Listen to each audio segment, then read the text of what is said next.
Hummingbirds are small, brightly colored birds known for their rapid wing beats. Hummingbirds are the only birds that can fly backward. These birds are the world's smallest migrating birds, barely 5 centimeters long and weigh 2 grams.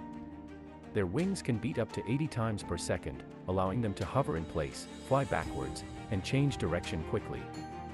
Hummingbirds feed primarily on nectar from flowers, which provides them with the energy they need to sustain their high metabolism.